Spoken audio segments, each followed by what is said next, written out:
Masu kallon mu barkanmu da yammaci, barkanmu da arzikin saduwa a cikin shiri na musamman da muke kawo muku a wannan zaure na Facebook na Freedom Radio Facebook Nigeria.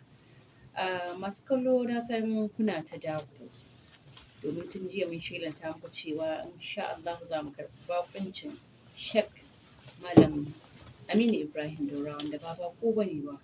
Duk masu kallo da masu sauraro duka suna sauraron shi. Malam Aminu Daura shine tsohon shugaban hukumar Hisba ta jihar Kano.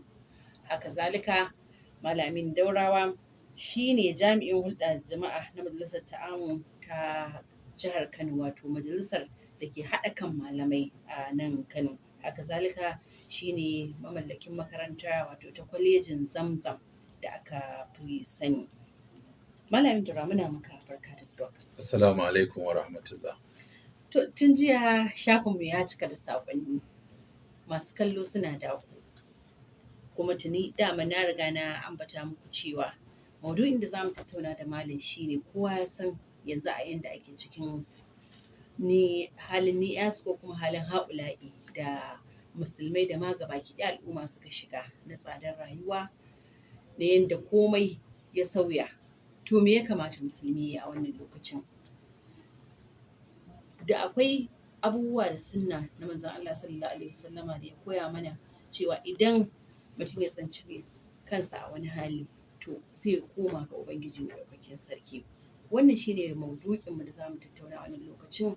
Akan haka wato muka ga zarafin cewa ya kamata, duk da malam yana da wani aiki a gabansa, muka ce lalle ya kamata ya zo ya amsa kiran masu sauraro kuma ya amsa gayyatar da Freedom ta masa domin a tattauna da shi a wannan zaure na Facebook akan yadda abubuwa suka sauya da tsadar rayuwa da kuma me ya kamata musulmi a wannan lokacin. Malam, bari in sake maka sallama a karo na biyu.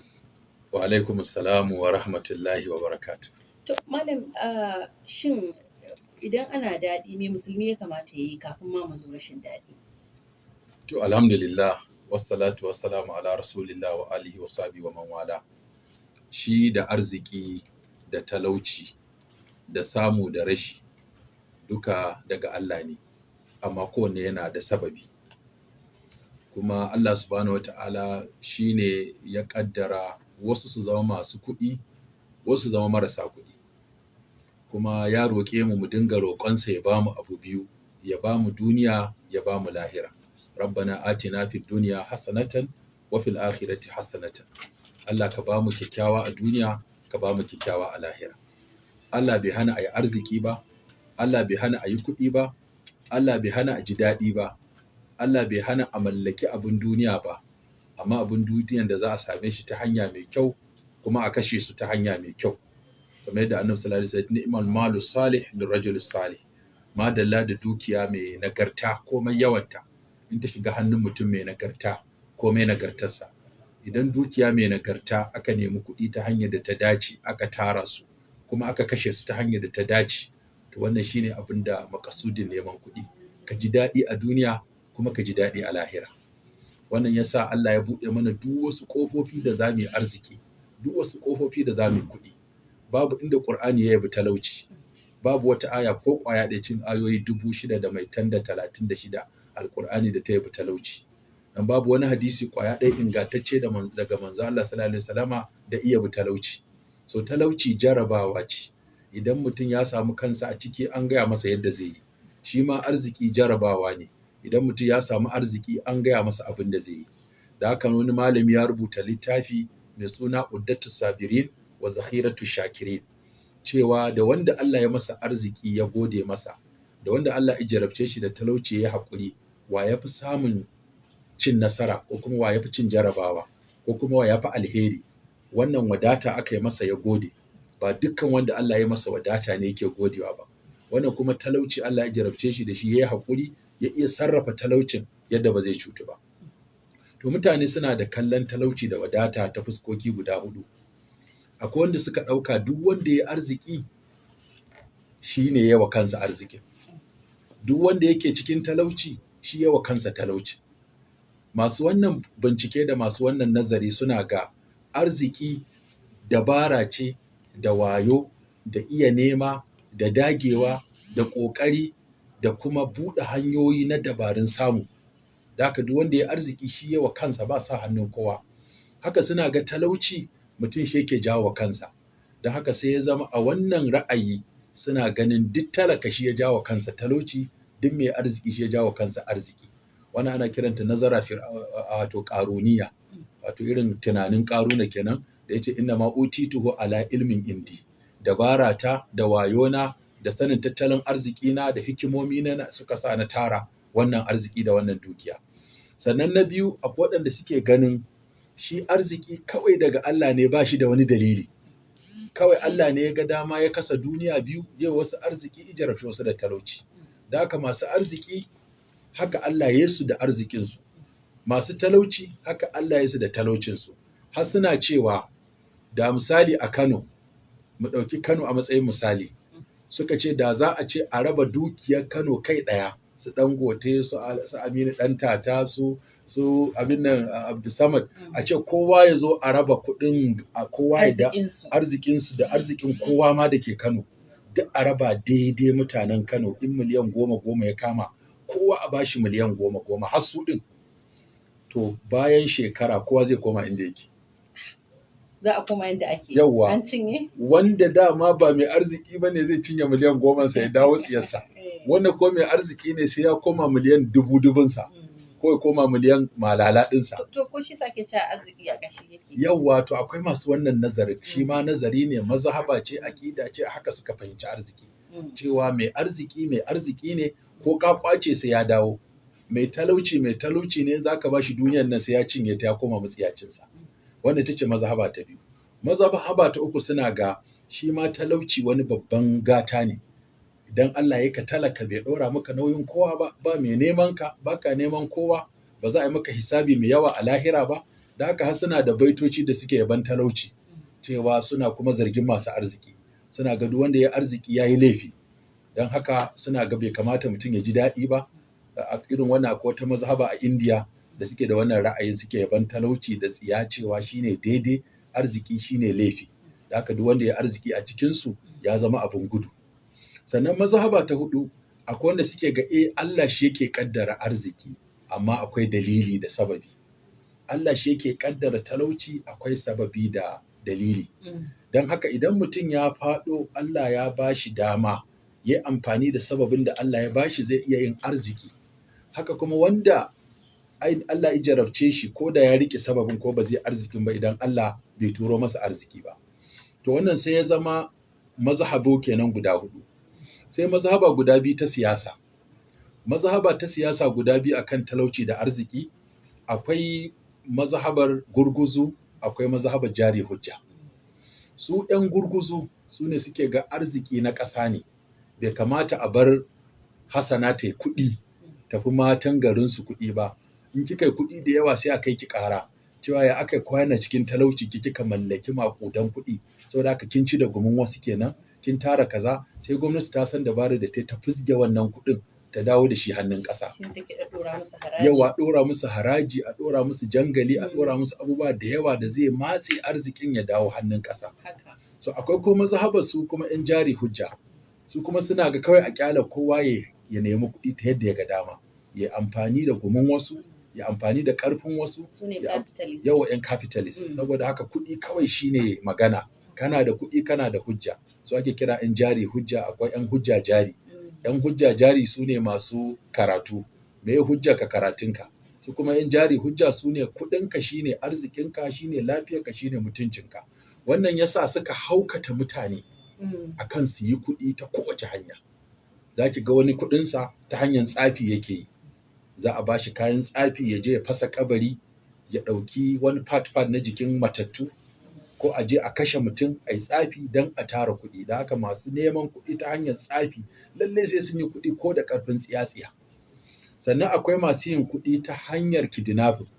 Yanzu da nake ji a masallaci wani yana faɗakar da mu cewa ita ma wani babban business ne na haramun da aka fito da shi a duniya, waɗanda wasu ke ganin bari su dinga ɗauke 'ya'yan mutane ko 'yan uwansu ko su kansu akan sai an ba su kuɗi. Wanda wannan sana'a da muna jin labarinta a wasu ƙasashe, amma yanzu ta shigo Najeriya, har ta shigo mana Kano. ka ji an ɗauke yaro, an ɗauke mace, an ɗauke kaza, kuma abin takaici har da matasa a ciki, za ka ga suna ta ɗaukan mutane, wani abin ma har da kisa a cikin wannan. Yawa, to haukacewa ne, wannan ya ga wancan da mota, ya ga wancan ya yi gida, ya yi aure, ya riƙe katuwar waya, saboda haka shi kuma ya rasa yadda zai yi wannan kuɗin, sai kawai shaɗan ya zo ya suranta masa a zuciya cewa ka shiga yin kidnapping da sace mutane kana neman kuɗin fansa, duk da hatsarin da suke faɗawa da rashin halaccin wannan a addinance, a siyasance, a zamantakewa, amma sun ɗauki wannan a matsayin mummunan hanya ta tara abin duniya. Sannan hanya ta uku, akwai wanda suke neman kuɗi ta hanyar sata da fashi da makami da ƙwace da ɗibar dukiyar gwamnati, ɗiban ma na hauka. Jiya nake ji a labaranku ana hira da wato maina wanda ake yawwa ana neman sa ruwa a jallo. To a cikin jawabinsa yana cewa ya tara tiriliyon 1 da kusan rabi a gwamnatin da ta gabata. Haka ya tara tiriliyon 1 da kusan rabi a wannan gwamnatin. Ya ce a tambayi gwamnatin ina wannan kuɗin.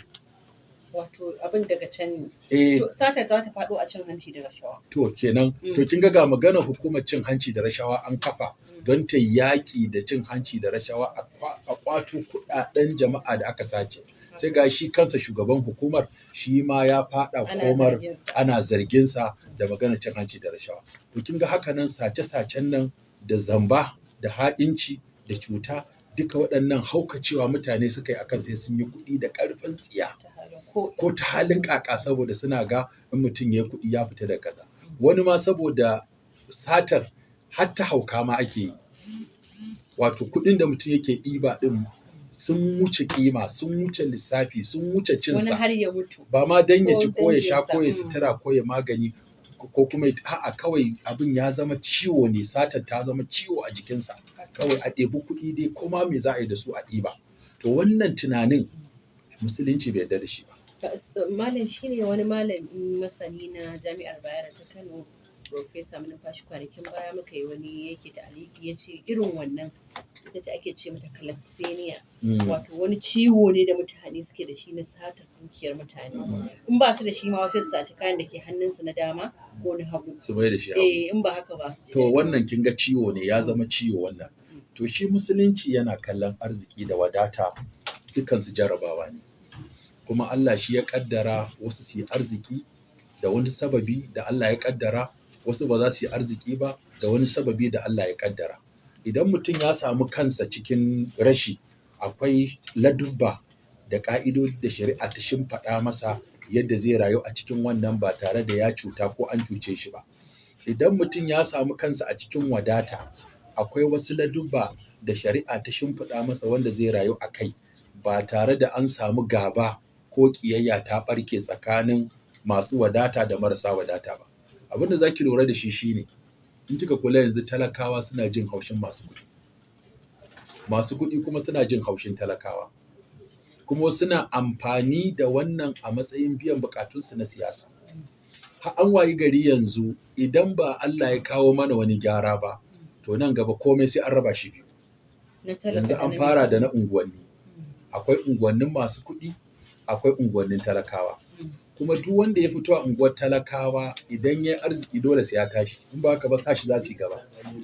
Haka duk wanda kuma ya tsiyace a unguwar masu kuɗi, to sai ya sai da wannan gida ya koma na talakawa, unguwar talakawa. In ba haka ba, wannan masu arziki za su sa shi gaba. Zai ga ba zai iya biyan kuɗin wuta, ba zai iya kuɗin ruwa, ba zai iya tada babban inji ba, ba zai iya maintaining ɗin wannan ƙaton gidan da ya ba. Dole ya nemi wani mai arziki kusa da shi ya siyan masa da wannan gidan, ya tashi ya koma unguwar talakawa. Haka in kana unguwar talakawa sai Allah ya maka arziki, sai kaga an dame ka. Miƙo min kaza, ba ni kaza, kai laifi, kai kaza, kai ai ta goge maka mota, ai ta kankare maka fenti, ai ta fasa maka kaza gilas, ai ta jefe a ce ka leƙo mata wani, kayi katanga ta fita kowa, kana siya gidajen makota, har sai an matsa maka ka kwashe kayanka ka bi unguwar ka koma unguwar masu arziki. To haka nan makarantu yanzu an raba su. Makarantun 'ya'yan talakawa da makarantun 'ya'yan masu arziki. Kin ga an raba unguwanni, an raba makarantu, an raba kasuwanni ma. Akwai manya-manyan shagunan da talaka bai ma isa ya je bakin shagon har ya ce zai iya sayan wani abu a ciki ba. Haka nan abin hawa. To komai yana ta tafiya, yana raba kansa. To to za a wayi gari in aka tafi a haka babu wani ayyukan jin kai daga masu arziki zuwa ga talaka, babu wani yunkuri na nema daga talakawa, suna ga duk wanda ya arziki ya zama abin haushi. Yanzu zaki ga ko tafiya ake a mota, in kana da babban mota sai wani ya zo ya goga ma, ya kara ma, ya goge maka motar. In kai magana sai a ce Alhaji ai ka fi karfin haka yake, kuma amma in kai ka ture shi sai a ce haba Alhaji, ya kana da katuwar mota shi yana babur, Alhaji zaka ture shi sai ka gyara masa, sai an rike ka gyara masa. To kin ga wannan rashin jituwar musulunci tun da farko yayi la'akari, sai ya faɗi me ya kamata mai arziki ya yi a lokacin arzikinsa, me ya kamata talaka ya yi a lokacin talaucinsa. Wato duk wannan shi ya sababa wannan matsala, shi ya sababa wannan matsalar da muke ciki. To sai ya zama shi mai arziki sai aka sa masa wasu abubuwa guda uku a musulunci. Na farko akwai zakka. Wallahi da mun ɗauki tsarin zakka yadda musulunci ya ce ana fidda ita yadda Allah ya ce, za ta sauƙaƙa zafin talauci a tsakanin al'umma. Domin 1/40 ɗin masu arziki, yanzu mu ɗauka a Kano, a ce muna da hamshakan masu kuɗi mutum 1000 da kowanne ya mallaki miliyan 1000. To ki buga miliyan 1000 a fitar da miliyan 25 sau 1000. Miliyan nawa kenan? Ba ki da calculator ya lissafa mana. Miliyan 25 sau 1000. Idan ka fitar da wannan miliyan 25 sau 1000, ka fitar da zakkan mutum 1000 ne fa kaɗai, wanda kowanne ya mallaki miliyan 1000. Sai ka sako waɗanda suka haura miliyan 1000 a jarinsu. Don na ga wani ma a rubuta intanet cewa jarinsa ya kai dala biliyan 16. Dala. Kuma musulmi ne. Dala biliyan 16 ƙarfin jarinsa da tattalin arzikinsa. To idan ka ɗauki wannan kace za ka fitar da zakka, dala biliyan 17 zai raba su 40, ya fitar da 1/40 a shekara. Nawa ne za a fitar zakkar wannan kuɗi? Ki ɗauko masu miliyan 500, aƙalla mu samu mutum 200 ko 300 ko 2000 wanda jarinsu ya kai ƙarfin miliyan 500. Kowanne zai fitar da miliyan 12 da rabi a zakkarsa. Ki ɗauko masu miliyan 100, ƙarfin jarinsu miliyan 100 ne. Kowanne zai fitar da miliyan 2,500,000 na miliyan 100 jarinsa duk shekara. A tattara waɗannan kuɗi, a zo a kafa hukuma wadda za ta gudanar da wannan kuɗi wajen wato sauƙaƙa. Wato da kanta hukumar za ta kula da yadda za a yi rabon zakkar. Yadda za a yi rabon zakkar da kuma wacce za ta dinga yi wa masu arzikin kima arzikinsu. Ai ba jira za a yi mutum sai ya kawo ba. Yadda gwamnati ta yi doka dole ka bayar da haraji, ta yi doka dole ka ba da kaza, to haka ya kamata a yi doka dole ka ba da zakka. Kuma zakkan nan da ita za a zauna da kai a kimanta ƙarfin kuɗinka, kuma a baka a rubuce ga abin da Allah ya ɗora maka za ka fitar. Sannan kuma mutane su gamsu cewa in an karɓi wannan zakka za a raba ta yadda Allah ya ce, innama sadaqatu lil fuqara'i wal masakin. Kin ga Allah sai ya fara da talakawa da marasa shi. Sannan hanya ta biyu da Allah ya ɗora masu arziki don a samu sauƙin rigima da rashin fahimta shine yin waƙafi.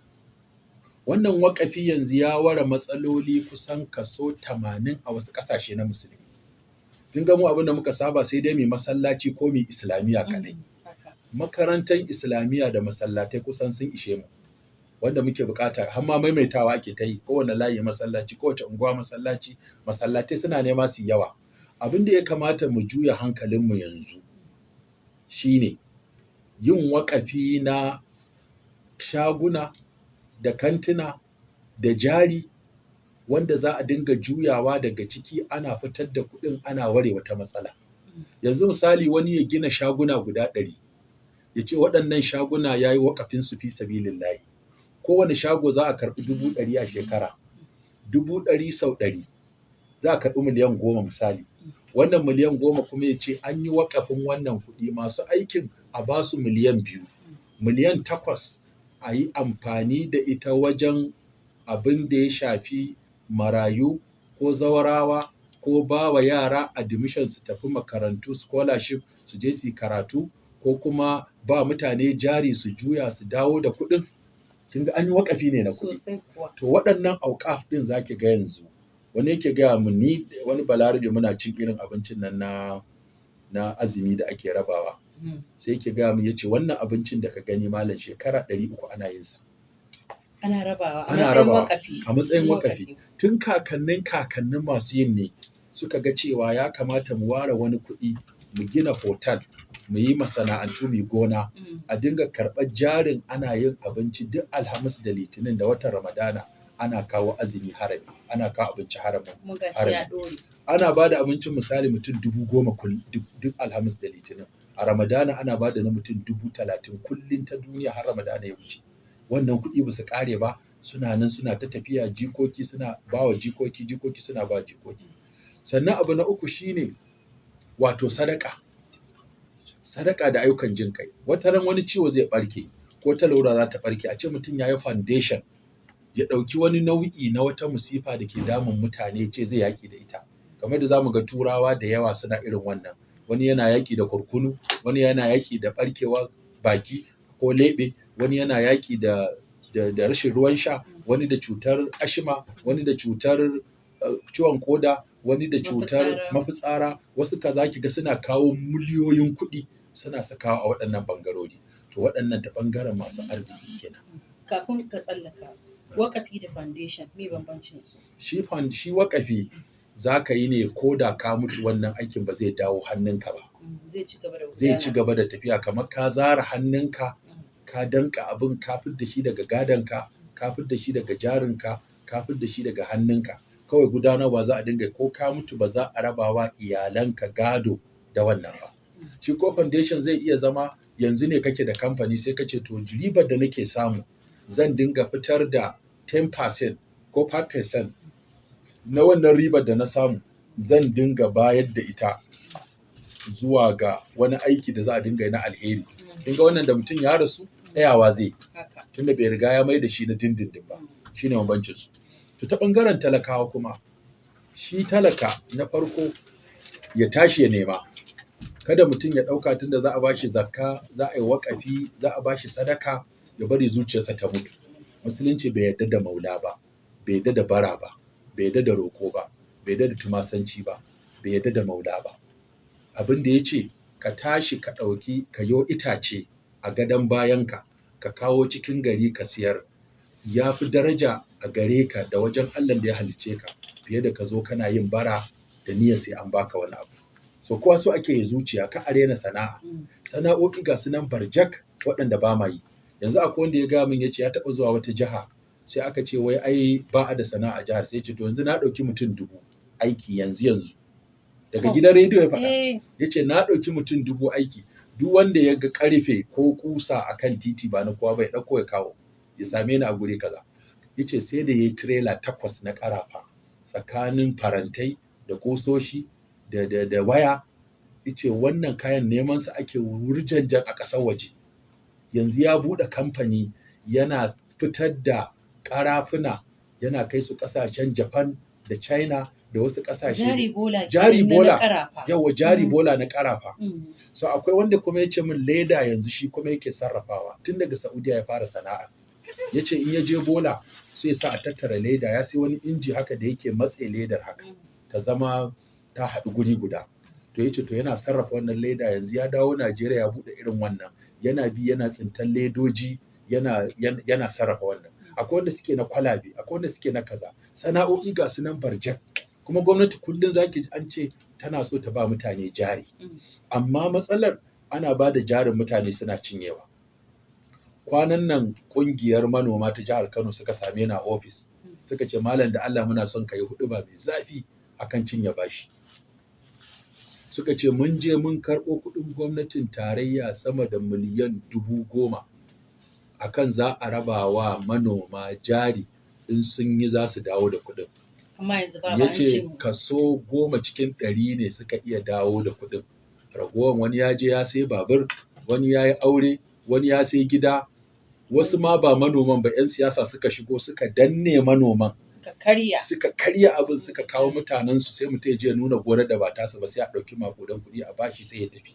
Suka ce abin ya lalace, kuɗaɗen nan sun tafi, to yanzu gwamnati ta ce sai mun dawo da wannan za a hau da mu step na 2 a kai mu miliyan kaza, biliyan kaza mataki, to kuɗin ma ba su fito ba. Gaskiya. Ba su fito ba. Wato shi ma yana ɗaya daga cikin abin da zai sabbaba. Kin ga shi ma yana ci abin da yake sabbabawa. kullum zaki ji an ce an raba kuɗi, kwanan da ji gwamnatin tarayya tana za ta raba biliyan ko nawa ne, na manta alƙalamin yawan kuɗin. To waɗannan kuɗi in dai ya tabbata ya shiga hannun talaka, ba a yi wuru-wuru da su akan hanya ba. Tunda kin san matsalar mu ta Najeriya, kullum muna da tsari mai kyau, amma masu gudanar da tsari ne suke da son zuciya. Sai ki ji an ce a majalisa sun kwashe kaso kaza, ko kuma an karkatar zuwa ga wasu masu wani ra'ayi ko wasu 'yan gata. Shi talakan da aka yi dan shi ya karɓi wannan kuɗi ya je ya juya ya sana'a ya jari, sai ki ga kuɗin ba su iso hannunsa ba, ko kuma sun iso hannun nasa ba da adadin da aka faɗa ba, wani ya rage masa a hanya. So da haka shi kuma tun da ya ga an sai da ya biya kuɗi mai yawa kafin ya karɓa, wataƙila ma bashi ya ciyo ya je ya yi wannan abin, to in kuɗin suka shigo hannunsa sai ki ga sana'a ta kewa. Amma ko ina duk al'umma tana son ta raya al'ummanta da arziki da kuɗi da kaza. To matsalar mu na talakawa shine wato rashin zuciya daga wasu kam suna zuciya, suna iyayensu da ƙoƙarinsu. Sannan na biyu, jin haushin baka yi arziki ba ka dinga jin haushin mai arziki, wannan ba koyarwa ce ta addini ba. Kawai duk inda kake za ka iya shiga aljanna, duk inda kake za ka iya samun yarda Allah, duk inda kake Allah zai iya yarda da kai, zai iya baka aljanna, zai iya, ba dole sai ka yi kuɗi irin mugayen kuɗin nan ba. Kana cikin rufin asirinka, kamar yadda Annabi sallallahu alaihi wasallam ya ce, wanda ya wayi gari yana cikin zaman lafiya a garinsa, yana lafiya a jikinsa, yana da abin da zai ci a ranar, to kamar Allah ya haɗa masa duniya da abin da ke cikin ta. Ta wani da kake ganinsa da arzikin, in ka duba kuma rayuwarsa ta shi kaɗai, ya yake yin bacci, ya yake cin abinci, ya lafiyarsa take, ya tunaninsa yake, ya hutun kwakwalwarsa yake, sai ka gode wa Allah ma da bai sa ka a irin wannan yanayin ba. So wai kin ga wannan ta ɓangaren talakawa kamata ka fahimci wannan. To sai ta ɓangaren gwamnati. Ita me ya kamata ta yi? To amma kafin mu je gwamnatin, da yawa daga cikin saƙonin da suka aiko mana tun a jiya a shafinmu na Facebook sun nuna cewa kamar yanzu wai rufe boda da aka yi na abinci. Malam, a mahangar addinin musulunci ya kamata a datse boda, a ce ƙasa da ciyar da kanta, kuma ba a samar da abin da 'yan ƙasar za su yi domin su ciyar da kansu ba? Kin san matsalar da muka samu a kan rufe boda, mu mahangar mu ta addini daban, mahangar gwamnati daban, mahangar masana tattalin arziki irin na wanda ake karanta a jami'a daban. Mu a mahangar mu ta addinin musulunci ba a rufe boda, sai dai a san me za a shigo da shi, me ba za a shigo da shi ba. Ko musamman ƙasa irin Najeriya, wanda har yanzu ba mu da wadataccen arziki na noma da na kiwo da za mu iya ci da kanmu. Abinda muka ba da shawara, mu rena mu suke, su ce ai mu malaman addini ne, mu san tattalin arziki ba. Ko ba a karɓar shawararmu. Yau ko ba a karɓar shawararmu, sai a ce ai malam Qur'ani ya shina kawai da hadisi da fiqh da fatawa, dan haka bai kamata yayi magana akan tattalin arziki ba. To mu abin da muka ce game da boda, muka ce boda abu uku ake shigowa da shi daga wajen ƙasa zuwa ƙasa. Na biyu, akwai abin da ƙasa tana da irinsa kuma ya wadace ta, me amfani a shigo da irinsa. Sannan na biyu, akwai abin da ƙasa take da kaso 30 tana son a shigo mata da 70. Kin ga wannan rage adadin za a yi don a dinga samun balance da na waje da na ƙasa. Yawa, a samu daidaito. Sannan na uku, a mahangama akwai abin da ba za a shigo da shi ba saboda zai lalata, kamar makamai, kamar kayan maye, kamar kayayyakin gurɓatattu, jabun kayayyaki da gurɓatattu da lalatattu. Wannan mun yi ittifaki a rufe boda, a hana shigo da ƙwaya, a hana shigo da makamai, a hana shigo da gurɓatattun abinci, gurɓatattun magunguna, gurɓatattun abubuwan da sun yi expire, a shigo da su. Wannan mu mun yi ittifaki a rufe wa iya wannan abin boda. Sannan wannan guda biyu kuma a buɗe musu boda. Abin da ba mu da shi kwata-kwata a ƙasa, wannan kuma zai mana amfani. Dole ne a buɗe boda a shigo da wannan abin, da in babu shi an azabtar da mutane. Sannan na biyu, akwai abin da muna da shi amma bai ishe mu ba.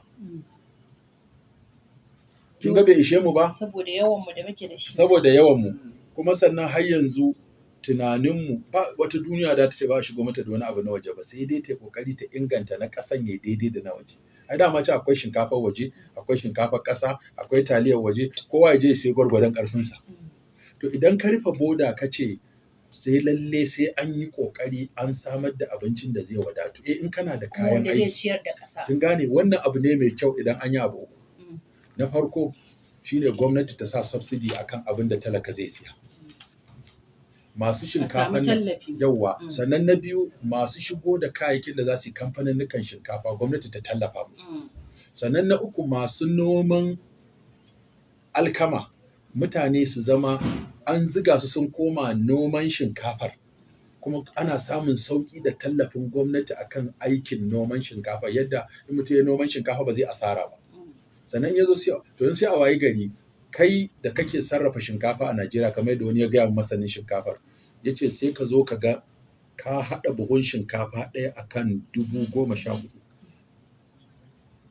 akan 14,000 zai fita da kamfanin ka misali kuma ya tafi 27,000 a misali a haka ka fito da shi wanda zai je Thailand isiyo shinkafa buhu ɗaya ya biya mata duti ya sauke ta a Kwatano ya biya mata duti ta shigo Najeriya ya biya mata mota ta zo Kano sai ta tashi a 6,000 me yasa na cikin gidan yawwa to idan zaka rufe boda akan wani abin da kake so lalle ai na ƙasa to sai ka tanadi gonaki ka tanadi kayan aiki ka zuga manoma su noma wannan abu ka zuga masu yawwa na gidan yana da sauki kuma yana da yawa to shine shi ma din ba za a ce a daina shigo da shi gaba ɗaya ba sai a ce to mun iya noma shinkafa kaso 50 a shigo mana da 50 waccan 50 ita za ta cike gurbin wannan 50 da bamu iya cikewa ba ana matsawa ta gida ana rage na waje ana matsawa ta gida har a kai a ƙasa za mu iya noma kaso 90 cikin 100 sai ya zama kaso 10 ko za a iya shigo mana shi daga waje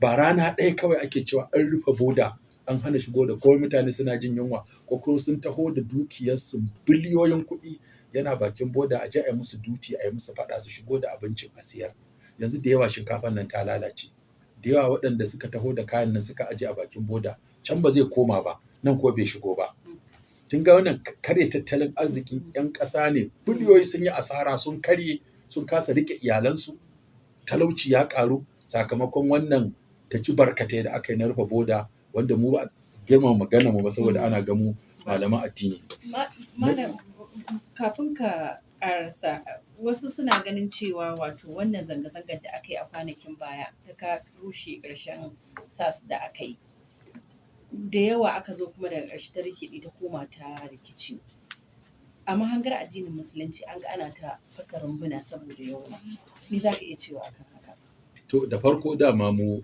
bamu gamsu da zanga-zanga ba mahanga ta addinin musulunci babu zanga-zanga kuma wanda za su zanga-zanga nan dama sun ce su addini ne yasa suke zanga-zanga ba amma duk da haka mun taimaka wa gwamnati wajen wayar da kan mutane akan illar shiga zanga-zanga musamman in ta juye ta koma kone-kone da kashe-kashe da fasa kantina da fasa asibiti mahaukata a sake su tafi da fasa kurkuku da fasa ofishin jakadanci da kone ofishin 'yan sanda muka ce wannan ruguza ƙasa ne duk bai kamata musulmi ya shiga irin wannan zanga-zanga ba ko muka ce lalle gwamnati ta saurari mutane idan suna da bukata kafin su kai ga irin wannan yanayi domin wannan zanga-zangar da ita aka rushe gwamnati a Sudan akan tsadar biredi fa biredi ne kawai zaka je kasuwa aka sa tsada aka dan sa haraji akan sa yayi tsada sakamakon haka gwamnatin sai da ta faɗi wacce ta shekara 30 ba ɗaya tana mulki haka nan akan talaucin nan ne fa aka rushe gwamnatin abin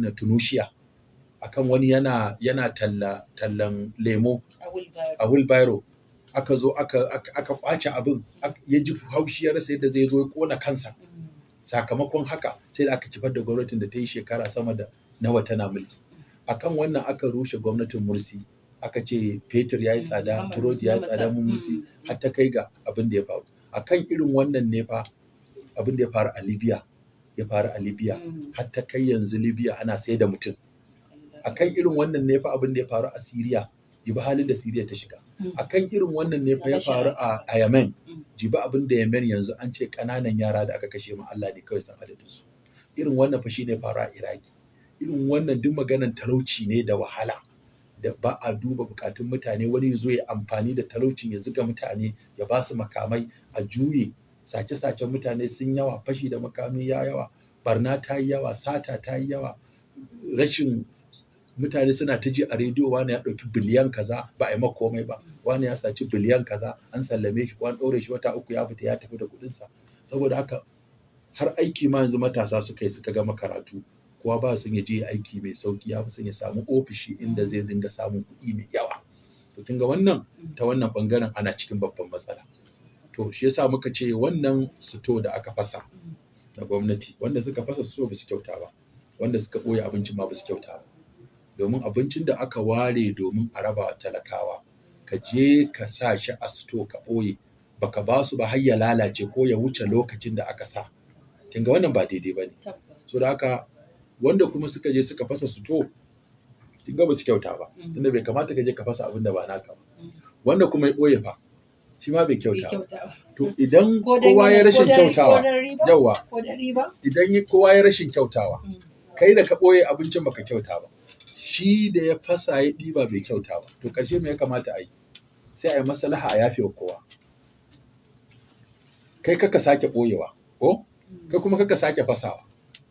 Shikenan. Inda ba ɓoye ba, kin ga da duk ba zai jawo waɗannan matsalar ba. Kuma da yawa an yi ta zagin ministan nan cewa an ba ta abinci ta raba ta siyar ta yi kaza, ashe ga inda abinci nan mutane gwamnoni da yawa sun ɓoye a jihohinsu, wasu sun ɓoye a local government ɗinsu, wasu ma sun kai kasuwa sun siyar. Akwai wanda ma kira ne yake min fatawa, an masa tallan tirela 3 na kayan abincin COVID-19 ya zo ya siya a canza buhun ya zuba a kantinsa ya siyar. Yace sai ya tambaye ni, ce wallahi in kai wannan ka ci wuta balbal, kuma alhakin jama'a sai ya hauka. Kuma arzikin da Allah ya maka baka da bukatan a ɗauki abincin talaka a baka ka siya. To da haka ne masa fatawa na shaddada masa cewa kada ka kuskura ko kwabo za a siya maka da abincin nan ka siya. Tunda an rubuta not for sale, kuma an rubuta COVID-19 abin da relief wane ne an rubuta wannan, kada ka kuskura ka siya. To yanzu dan Allah yanzu a ba mutum abinci ka raba mutane suna lockdown, ka ce kasu fita kasuwa, kasu fita gona, kasu je makaranta, ba gona ba kasuwa, a baka abinci a rarraba musu a gidaje. Nan minista tana ta bagana ana ta la'antar ta cewa ta tura kaza ashe ta turo din da inda abubuwan nan suka matsale. Malam, duk ka zayyano wannan a matsayin matsala da ake fuskanta, me mafita? A mahangar addinin musulunci mai musulmi ya kamata ya yi a wannan lokaci? To, mafitar malamai sun ba da ita guda biyu. Wannan littafi da ke gani wani malami ya rubuta shi, wani profesa ne, Fadlul Ilahi, babban lecturer ne a jami'ar Islamiyya ta Musulunci ta Madina. Ya rubuta littafi Mafatihur Rizqi fi Daw'il Kitab was Sunnah. Shi a mahangansa ya kawo su abubuwa guda 10 wanda ya kamata a ce musulmi zai yi domin fita daga wannan yanayi da ya samu kansa a ciki. Na farko yace istighfari da tuba. Domin ya daga cikin abubuwan da yake kawo talauci a ƙasa, ke kawo wahala, mu musulmi da muka yi imani da Allah, mu sai yana da alaka da laifuffuka. Fa qultu astaghfiru rabbakum, mai ha'inci ya daina, mai zamba ya daina, mai cin amana ya daina, mai ƙarya ya daina, mai sata ya daina, mai zamba ya daina, mai ha'inci, mai sata kuɗin gwamnati, mai ƙarya, duk wani abu, mai kidnapping, mai boko haram, duk wanda ya san yana wani mummunan abu kawai ya watsar ya daina. Mazina ne, luwaɗi, sata, tsafi, camfi, duk a daina kawai a tuba. Mala ya ga wannan shine mafita ta farko da Allah zai kalle mu da idan rahama. Sannan na biyu ce takawa. Abin da ake kira takawa shine in an sa ka kai, in an hana ka ka bari, in an baka ka gode, in an hana ka kai haƙuri, in an jarabce ka kai haƙuri, in ka yi laifi ka tuba. Na uku mala ya ce dogaro ga Allah. Dogaro ga Allah baya hana in je kasuwa, in je gona, in tafi aiki, amma in dogara cewa wannan sababi ne, arziki Allah ke bayarwa. Kuma arziki shine abin da ka ci ka sha kai sutura, ba abin da ka tara a bankuna ko biliyoyin kuɗin da ka ajiye ba. Sannan mala ya ce mafita ta uku shine mutum ya ma ɗauke kansa daga duniyar. Wato duniya ta zama a hannunka take, ba a zuciyarka ba. Kin san ka sa zuciya, in ka sa duniya a zuciyarka ba za ta ishe ka ba. Manzo Allah ya ce da za a cika maka duniyar nan da kuɗi sai ka nemi ƙari. Amma in ka batta a hannunka, dan abin da zaka ci ka sha kai sutura kai magani ka taimaka wani shi yafi damun ka, ba wanda zaka tara biliyoyi ba, to zaka samu kwanciyar hankali, shine at-tafarrugu lil ibada. Sannan na 4 mala yace Allah ya maka arziki ka dinga yawan zuwa haji da umara, yana bude kofar arziki. Na 5 yace sada zumunta tana bude kofar arziki. Na 6 yace ciyarwa, komai kankanta abin da ka samu kai ma ka taimaka wa wani, yana kawo arziki. Na 8 yace neman ilimi da kuma aiki da ilimin, da kuma taimaka masu neman ilimi. Sannan na 9 mala yace kyautatawa masu rauni. Idan ƙasa muna da tausayi, gwamnati tana da tausayi, ni ina da tausayi, dukkan muna da tausayi. In na samu wani abu ba nawa ne ni kadai ba, nawa ne da na makotana, nawa ne da na almajirai. In muka da zancen ka da kake Yawwa. cewa rabuwar kawunan nan. Yawwa. Masu kuɗi sun tattare guri guda, Yawwa. talaka kuma sun tattare guda, amma aka janyo kowa a To jiki shi aka ne kuma cuɗanya. yace muhajira fi sabilillah, shi ne mutum duk abin da ka san Allah ya hana ka kaurace masa. Waɗannan shi malam yana ga waɗannan abun guda 10 a wannan littafi. Yayi sharhin kowanne karkashi, na karanto unwan din ne. Mafatihur rizqi fi daw'il kitabi was sunna. Kofofin arziki a mahanga ta alqur'ani da sunna. Wannan professor shi abin da ya wallafa kenan. Wasu goma ne wani alamu kawai ci abu biyu ne. Mafita abu biyu ne. Dame. A daina sata, a daina cin rashawa. Daga sama har ƙasa. A daina sata, a daina rashawa. A daina cin a karɓar rashawa. Daga sama har ƙasan haka an gyaru kawai. Duk abin da ba naka ba ka ɗauka. Kuma duk aikin da kake ka a baka cin hanci kai ka karɓa. Shikenan an gyaru. An gyaru. Kaga kamar yana nufin shi ina ga yana nufin manya-manyan. Har ƙanana. Har ƙanana yake nufi? Ai rashawa ba inda ba ta shiga. Da ya ɗauki a cewa abu guda biyu. A daina rashawa, a daina sata. Kaga manya-manya. In ka zo aka yi breaking down ɗinsu ko aka karkasa su, shigo ƙasa za ki ga ai har ƙasa akwai sata, har ƙasa akwai rashawa. Alƙali ya karɓi rashawa, shari'a za ta yi kyau. Ɗan sanda ya karɓi rashawa, tafiya za ta yi kyau. Likita ya karɓi rashawa, lakcara a jami'a ya karɓi rashawa, ya ba ɗalibi makin da ba nasa ba. Kin ga ai komai ya lalace. An ba ɗan kwangila ya titi ya ba da rashawa, zai mai kyau? An ce mutum ya oda kayan aiki a zuba a ma'aikatu ya ba da rashawa, zai kawo mai kyau? Kin gani? Yanzu misali gidan rediyo za ku buɗe suka ba wani kuɗi ya je sai aka ba shi rashawa, zai siyo mai kyau? Zai siyo mai kyau ba. Labarai za ki yi ki faɗi gaskiya sai aka ba ki rashawa. Malami ne ya kamata ya faɗi gaskiya sai aka ba shi rashawa. Sai ya canza fatawar don ya biya buƙatan wasu. Shi ma rashawa ne. Malami ma zai iya cin rashawa. Ɗan jarida, lauya, ɗan siyasa, kowa zai iya shiga rashawa, sannan kuma kowa zai iya yin sata a level ɗinsa. Sata ba sai kuɗi ba, akwai sace tunani, akwai sace kuɗi, akwai sace kaza. To duk waɗannan sace-sacen idan kowa ya haƙura da rabon da Allah ya bashi, muka daina hankoran sai mun zama wasu, muka haƙura da abin da Allah ya bamu, kuma aka daina rashawa saboda manzo Allah ya ce Allah ya tsine wa mai karɓa da mai bayarwa, kuma rashawa kaɗai ita take lalata ƙasa. Kuma ai tunanin yaƙi da rashawan nan ta fuskoki guda biyu, ta fuskar addini da ta fuskar doka. Duk wanda aka same shi da rashawa a hukunta shi a karɓi kuɗin. Kuma da zai yi a cire immunity. Kariya da ake ba manyan masu riƙe madafin iko. Ta za ki ga shi immunity na ma na ɗan lokaci ne. Yanzu akwai gwamnan da yana sauka aka sa shi a kurkuku. In ga ba yi magata ba. Yana gwamna ya yi ta tsiya ashe tarawa ake, yana sauka sai ga sha shekara 10. Gwamnan Jos. Tabbas. Waye to kin ga ashe ba gata bane, tunda ba za a iya baka immunity na dindindin ba. Akwai ɗan lokaci za a baka, to kamata a ce an cire shi ma gaba ɗaya tunda bai da amfani. Da za a ce har alkiyama za ka tafi da immunity ɗinka, to sai a ce zai maka amfani. Amma tunda na shekara 4 ne, na shekara 8 ne, na ɗan lokaci ne, kuma ka tara laifuffuka da yawa, maimakon kana yin ɗaya ana gyara ma, kana bi ana gyara ma, sai da kai 80. Sannan ka sauka a kai ka kotu ana cajin ka da laifuffuka 80. Kin ga immunity san bai dace da musulunci ko bai dace da tsarin ƙasa ba. Masu kallon mu kai tsaye muna tattauna da Sheikh Aminu Ibrahim Daurawa a kan hanyoyi da ƙalubalen da ake fuskanta da tsadar rayuwa da muka tsinci kanmu, wanda duk ya zayyano matsaloli da muke ciki, wanda shi ya sabbaba wannan al'amari da muka shiga, a inda ya bada mafita da cewa ya kamata mu koma ga Allah, mu yi istighfari da sauran wato mu tuba ga Allah, mu koma gare shi, domin Allah mai karɓar tuba ne, kuma Allah zai kawo waraka. Bari mu je ga ra'ayoyin masu kallon mu kai tsaye da suka aiko mana a shafin mu na Facebook. Akwai anti Maman Nuru ta aiko mana sako daga jihar Gombe, ta ce salam, ina wa malam fatan alheri. Malam, muna haƙuri da yadda muka tsinci kanmu a wannan rayuwa tare da mazajen. Menene addu'ar da zaka ba mu don mu samu sauƙin masifar da muke ciki? Wallahi addu'a da haƙuri. Addu'a dama muna yin azkarus sabahi wal masa a ciki, Allahumma a'udhuka minal kufri wal faqri. Sannan na biyu magana mai daɗi. In mutum bai samu kuɗi ba ya kamata ya samu magana mai daɗi. wanda ya kamata su dinga tausasa iyalansu, in babu ka bata haƙuri, kuma ɗan abin da ya samu ta yi haƙuri.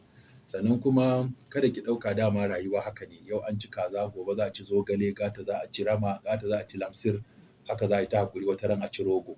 Rayuwa rogo ce da nama, samu ce da rashin samu, daɗi ne da rashin daɗi. So a yi haƙuri, a gaya juna magana mai kyau, kuma a dinga roƙon Allah ya fidda mu, sannan a tashi a yi aiki. Musa Isa Murtala ya ce ina Malam barka da warhaka.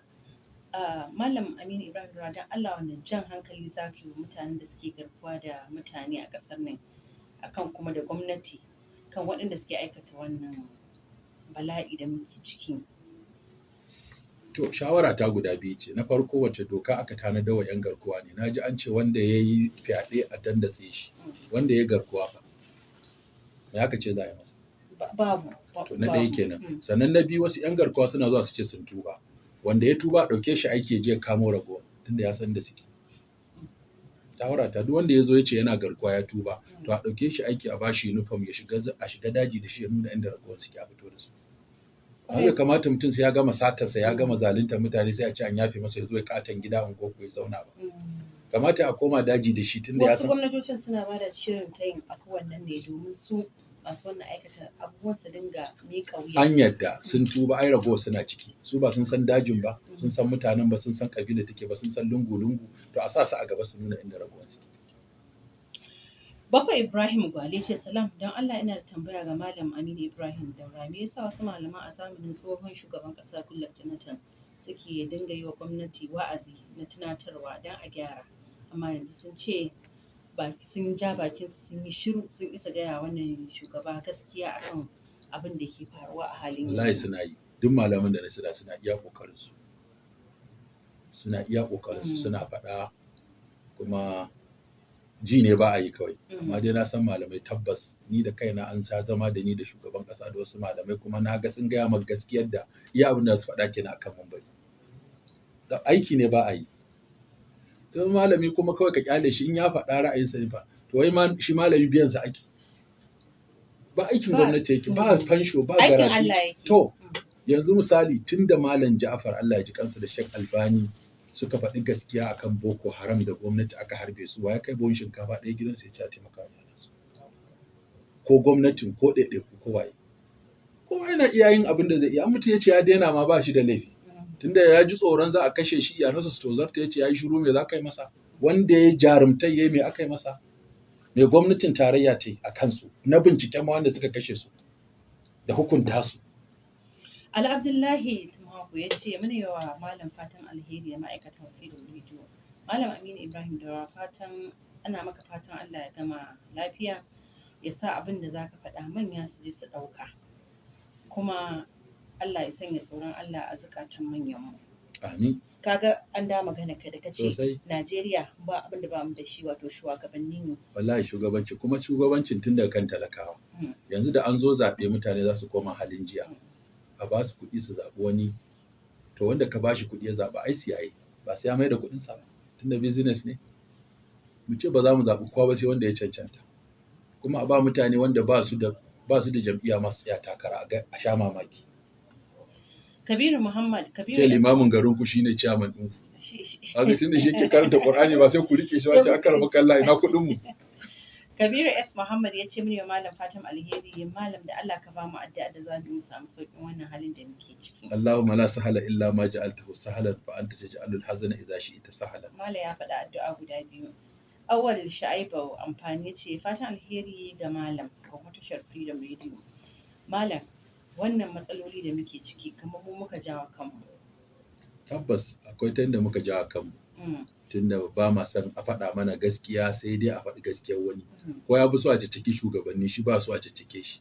Ba a so a ce ya koma gona, ba a so ya ce a koma makaranta, ba a so ya ce ya karatu, ba a so ya ce ya karamar sana'a. Ya fi so a ci cikin gwamnati. Kuma shi ma in ya je gurin haka zai zama.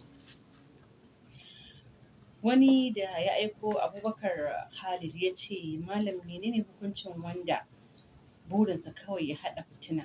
Don Allah Malam a ja kunnen manya, ana ganin kamar wasu ne suke haɗa fitina, ake kwashe kayayyaki daga Zamfara, ake yin garkuwa da mutane, ana sace mutane.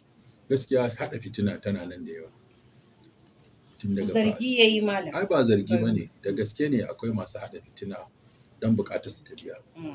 Akwai wanda suke haɗa wani da wani faɗa, wasu malaman addini su haɗa malamai faɗa, wani miji da mata, wani kungiya da kungiya, wani kafa yaɗa labarai da kafa yaɗa labarai, wani kabila da kabila, wani masu addini da masu wani addini, wasu masu wani yanki da wani yanki, suna nan fitinannu suna amfani da kafafen yaɗa labarai su kawo rashin zaman lafiya a Najeriya da ƙasa da al'umma baki ɗaya. Sai dai mu ta addu'a Allah ya ganar da su, wanda ba za su gane ba Allah ya mana maganin su. Malam ina maka fatan alheri, ina kallon ku sauraron ku kai tsaye daga birnin Tripoli na Libya. Ya ce me musulmi ya kamata ya yi don ya samu waraka? Ina ga ya aiko da tambayar kafin ya koma ga Allah. Bin Allah maganin wayo Allah. Sannan akwai tambayar Abdullahi B. Alƙali. Ya ce Allah ya ƙara wa malam lafiya. Ina sauraron malam da tafsirinsa daga nan ƙaramar hukumar Yobe a jihar Yobe, daga Yusufari, ƙaramar hukumar Yusufari a jihar Yobe. Malam, me ya kamata musulmi ya yi domin ya samu sauƙi na wannan rayuwar? Koma ga Allah. Wato malam, ana cikin wani irin hali. An san da yawa daga cikin mutane suna cewa kuna yawan faɗakarwa akan cewa a koma ga Allah, a koma ga Allah. Wasu da yawa a wani wa'azi da na taɓa saurara na wani malami ya ce a cikin yanzu al'umma akwai wanda ma baya sa sallah. Da kai batun taɓo su zakka, su yin waƙafi da ya kamata, su kamar yin foundation, to ya ce rashin sallah ma wata masifa ce da wasu yanzu ba sa yi, da tsafi da kai magana. Wannan adina wata masifa ta ɗaiɗaiko ce. Wata masifa idan mutum bai ba shi kaɗai za ta shafa. Wata masifa idan mutum bai ba al'umma gaba ɗaya za ta shafa. Abin da yasa aka fi damuwa da shugabanni su zama akan gaskiya, su zama masu adalci, su zama masu basira, su zama masu tausayi, saboda nauyin dukiya da tsaro a hannunsu yake. Amma akwai abubuwan da ɗaiɗaiku suke waɗannan sai an yi doka. Shi mutum talaka soke a hana shi ko a sa shi. Dan kai tai masa wa'azi bari kaza kaɗan ne za su ji cewa Allah ya hana su hannu. Amma suka ji akwai doka mai tsanani kuma tana hukunci akan kowa. Ita doka babban musifar ta shine ta dinga raba mutane da mutane. Wani a hukunta shi, wani a kyale shi, wani ya sha, wani bai sha ba. So wannan sai ya sa dokar ta taɓarɓare. Idan doka tana aiki akan kowa, sannan kuma kowa ana lura da yadda yake zirga-zirga, ba wasu kaɗai ake lura da su ana kyala wasu ba. To wannan shi yake kawo doka ta taɓarɓare, kuma shi ke jawo rashin zaman lafiya, shi ke kawo a cika zukatan mutane da haushi da fushi, har ya zama kowa yana nema kansa mafita ta hanyar da bata Bukar dace. Abdullahi Gera ya ce ina tambaya malam menene hukuncin wanda ya mutu a yayin da ake bakin zanga-zanga? Sai a tambaye shi a lahira abin da ya kai shi, kowa niyya ce za ta fitar da shi, abin da ya je yi zai fitar da shi. In sata ya je kawai zai ga Allah cewa sata ya je aka kashe shi. Idan neman haƙƙinsa ya je zai ga Allah. Idan zuwa ya cuci wani saboda zanga-zanga ko akwai dalilin da ya sa ya shige ta. Lawal Adam Umar ya ce Assalam, ina muku fatan alheri, ina sauraron ku kai tsaye da kallon ku daga nan birnin New York na ƙasar Amurka. Allah ya mayar da mahallin lafiya, Allah ya ba mu dawwammamiyar zaman lafiya. To mun gode New York. Sai kuma Bello Abdulkadir Bello ya ce Allah ya ƙara malamin lafiya, shin wani kira malam zai yi ga matasa da su daina shiga cikin irin mummunan wannan hali? Wallahi matasa sai bangare guda hudu sun shiga ciki. Iyaye su shigo, malamai su shigo, gwamnati ta shigo, 'yan kasuwa su shigo. A dinga shirya bita, a dinga ba da sana'o'i, a dinga bayar da kai, kuma 'yan jarida sai kun shigo. A yi ta program yadda aka yi ta yaƙi da fyaɗe ɗin nan, haka ya kamata a yi yaƙi da irin waɗannan halaye. Sannan a dinga shirya samina. Misali gidan Freedom, ku ce duk wata 6 kuna neman matasa mutum 1000 wanda ba su da aikin yi suke shaye-shaye, kuma ku nemi a tallafa mutum 1000 nan, a shirya bita, a gayyato malamai, a ce duk wata, duk shekara Freedom za ta yaye mutum 4000. Duk wata 3, kina ji Hassana? Ku shirya a Freedom cewa ina yara masu shaye-shaye da suke son su daina, kuna son mutum 1000 su zo su yi rijista a Freedom. Sannan kuna son mutum 10,000 wanda kowa zai ba da 1000 a tallafa matasan nan da jari na 10,000 bayan Freedom ta yi musu course an yaye su. za a amsa. Sosai. Matasan za su amsa. Za su amsa masu ba da 1000 za su. Ni ma ina cikin wanda zan amsa in kawo na gudunmuwar. Tabbas malam. To muna da yawa ko mu ma za mu gaya mutane to yanzu a ce kuna wannan a ce kuma wata ma'aikata ku ba gwamnati ba ne. Jama'a za su fi aminta da ku su kawo kuɗin ko mata za su fi aminta da ku su so. Kuma za ku yayata wa duniya cewa freedom ta fito da kashe daba da shaye-shaye don haka za ta dinga wa matasa 1000 course duk wata 3 so za a yi so 4 a shekara. In aka zo kuma 4000 nan za a haɗa su a ƙarshen shekara a yi wani taro a ce duk wanda suka amfana tsawon shekaran nan na mutum 4000 nan za a yi babban taro a ƙaddamar da su cewa wannan ba sa hannun gwamnati. Freedom Radio ne da al'umman jiha da na ƙasa suka haɗu da kamfaninnika in aka kira duk kowa zai zo a haɗu a yi wannan to kin ga mun fara yin wani abu na rage an ɗora ɗan ba sai ki ga wani ma ya kama sai abin kamar yayi ne sai ki ga can gidan rediyo ya kama can gidan talabijin ya kama can waye ya kama sai ki ga ana yi ana rarrage dama mu ake kwaikwayo to in ji Hassan Saminu ya ce insha Allah za mu miƙa wannan wato shawara da ka baiwa hukumomin tashar Freedom Radio insha Allah rabbi malam Aminu Ibrahim Daura. Hassan Saminu ya ce dan Allah malam Aminu Daura ka taya jama'ar Zamfara addu'a domin a samu zaman lafiya. Duk sanda na hudu ba Juma'a na kan sa Zamfara, in sa Maiduguri, in sa Yobe da sauran yankunanmu da suke cikin tashin hankali a cikin addu'a ko ba za mu daina ba ko da an samu zaman lafiya muna addu'an duk inda ake tashin hankali na fashi ko na sata ko na satan mutane ko garkuwa da mutane ko kaiwa manoma da makiyaya hari muna fatan Allah shiga lamarinmu ya watsar da wani al'amari ya kuma kawo mana ƙarshensa. Ga wani masoyinka daga ƙasar Faransa ya ce ina yi wa Malam Aminu Ibrahim Daurawa fatan alheri Allah mai da kai lafiya ina kallon ku kai tsaye daga nan ƙasar Faransa. To mun gode. Sannan sai Abdullahi B alƙali ya ce malam mutum ne kasance yakan aikata kuskure kullum amma sai dai ya ƙi ya daina kuma yana nadamar abin da ya aikatawa. Shin me mafita malam? Duk da dai ya yi nadama ya bar gurin da ake aikata laifin ya canza abokai. Yawa tawatan nasuwa ka bar inda kake laifin. Tayewa abokai ne ko ƴan uwa ko unguwa ko gari bayan ka tuba ka tashi daga inda ake abin ka koma inda ba a yi. Ga saƙonni na shigo mana akalla mun samu saƙonni da suka aka aiko mana a shafinmu na Facebook fiye da wato 500 sannan muna da waɗanda kuma sun buɗe ma shafin fiye da mutane 11,000 a daidai wannan lokaci da muke tare da kai tsaye kuma ga lokaci na daɗa harawan saura minti biyu kacal. Malam me za ka rufe mana da shi? To kirana shine mu ji tsoron Allah ga baki ɗayan mu da shugabanni da wanda ake shugabanta da malamai da ɗalibai duka mu ji tsoron Allah. Sannan abu na biyu ya kamata kowa ya ƙoƙari ya samu sana'a da aikin yi wanda zai nemi mafita a kai. Sannan ya kamata na uku kowa ya duba laifin da yake da kurakuran da yake tsakaninsa da Allah ko yana cutar mutane ko yana ɓata da Allah domin ɓata da mutum biyu ne shine matsala ka ɓata da Allah ka ɓata da mutane. Can Allah baka yi abin da ya ce ba nan mutane baka yi musu abin da ya ce ba to fushin zai yawa ga fushin Allah ga fushin mutane. So haka kowa ya duba ya ga me yake yi tsakaninsa da Allah wanda laifi ne me yake tsakaninsa da wanda laifi ne. Sannan na uku ya kamata kowa ya tashi ya yi tunani da me shi da mara shi ya za mu yi mu tallafa wa kanmu wajen ba da sana'a da aikin yi. Sannan gwamnati ya za ta sauƙaƙa wa waɗanda suke ba mutane aikin yi. Duk wanda ya zo ya buɗe kamfani a garinka ko ya buɗe makaranta ko ya buɗe asibiti zai ɗauki ma'aikata. Gwamnati za ta samu haraji ya kamata a dinga sassautawa waɗanda suke zuwa da jari suke zuwa da abubuwan da za su raya al'umma kuma duk wanda ya ba da shawara a karɓa kawai in an ga za ta yi aiki a yi aiki da ita.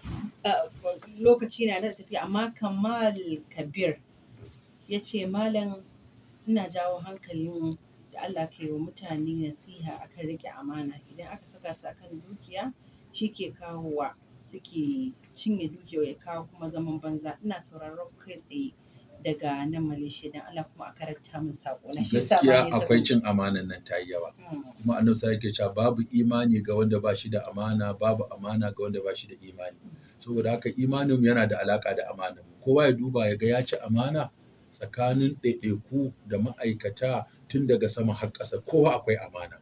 Shugabanni amana ne, malamai amana ne, sarakuna amana ne, ma'aikata amana ne, 'yan siyasa amana ne, kasuwa amana ce. Kullum 'yan kasuwanni suna mana kuka.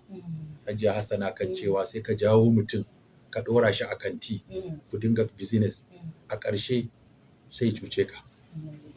Cin amana. Cin amana. Ita ce babbar cin To amana. shine musifa. Allah ya tsare mu. To shi ma gani masoyinka a gurguje ya kamata mu ɗauki saƙonsa. Yana sauraron mu yace daga China. Saƙon kuma ya daɗa ɗan ƙasa. Sunan shi Sabitu Habibu. Ya ce ina sauraron ku kai tsaye daga China. Malam wacce addu'a za ka ba mu samu sauƙi? Shi ne dai ka nemi azkarus sabahi wal masa wanda annabi yake a ciki akwai alamun a'udhu bika minal kufri wal faqri wa a'udhu bika min azabil qabri la ilaha illa anta. Annabi sallallahu alaihi wasallam yana yin wannan kafa uku da safe yana uku da yamma. Wato ita addu'a sai aiki ya bi ta. Mai addu'a ne mai aiki. Ka dage kai aiki kuma ka zama kana da tunani mai kyau. Kana yin addu'a kana aiki. Allah ya fi son ai addu'a ya aiki. So mu aiki mu gyara tunaninmu kuma kowa ya zama yadda manzon Allah sallallahu alaihi wasallama ya ce khairun nas man yanfa'un nas, mafi alherin mutane wanda yake amfanin mutane. Kuma yace aikin da Allah ya fi so ka yaye wa wani bakin ciki ko damuwa. So ka tashi da niyyar duk damar da na samu na ga wani yana cikin bakin ciki ko damuwa zan yaye masa. Akwai wani abu da zan gaya miki dan kankani wanda wani yaro yayi ko shiryawa akai ko kuma kilim ne, babansa ya shiga kanti ya siyo masa takalmi da safa da kaya. To da suka zo suka yi parking a bakin wani guri sai ya sauka zai siyo musu burodi. Sai yaron ya hango wani yaro a rana ya kasa taka rana saboda kafarsa ba takalmi. Sai yaron ya buɗe kofa ya fita ya je ya sa ma wannan yaron takalmin ya sa masa safar ya ɗauko wannan kayan da aka siyo masa sababbi ya sa ma wannan yaron. Sai uban ya taho da gudu zai ma yaron faɗa. Sai yaron ya ga yana dariya shi ma wancan suna dariya. Sai shi baban ya ji kunya abin da ɗansa ya yi. Sai shi ma abin sai ya burge shi. Sai kawai kama hannun wancan ɗaya suka gaisa. To kin ga yaro ɗan ƙanƙani har ya san zuciyar da wani yana da takalmi shi ba shi da shi bari ya ba shi ya sa. To irin waɗannan zuciyar muke so mu cika Najeriya da ita. Haka ne. Don Allah Malam Freedom Radio ku duba a sati na gaba ku sa malam da Allah ya mana magana akan waɗanda suke yin bajinta ba tare da ba don Allah ba. Daga Suleiman Salisu. Da ba da sati nake zuwa ba. Yana jin ko tambaya mu ilimi yake magana. Wannan fa wani wato shiri ne na musamman da Allah ya sa muka yi babban kamu. Allah ya sa malam ya amsa gayyatar mu muka ce bari a samu a duba a yi. Dole mu gintse cikin shirin ga Abdulrahman Hamis na Madina daga mun hannu a madadin abokan aiki da suka dafa wannan shirin yadda kuka ji shi Abdulrahman Ado Baba da Abdulrashid Awwal. Da kuma wato a dukkanin wanda suke sashin labarai na Freedom Radio da sashin wato kafafen sada zumunta na Freedom Radio da suka tallafa wannan shirin a madadin Sahalewa Nasir Salisu Zango da ma duk uwan tafiya 'yan ɗakan Kano wato Abbas Alhatu ne ya sana Salisu Abubakar nake ce muku mu yi ni lafiya insha Allah inda akwai lokaci malam zaka amsa gayyatar mu. Allah yadda inda akwai za mu duba domin ga sakonni na shigowa rututu ga kuma lokaci ya riga ya abin masha Allah.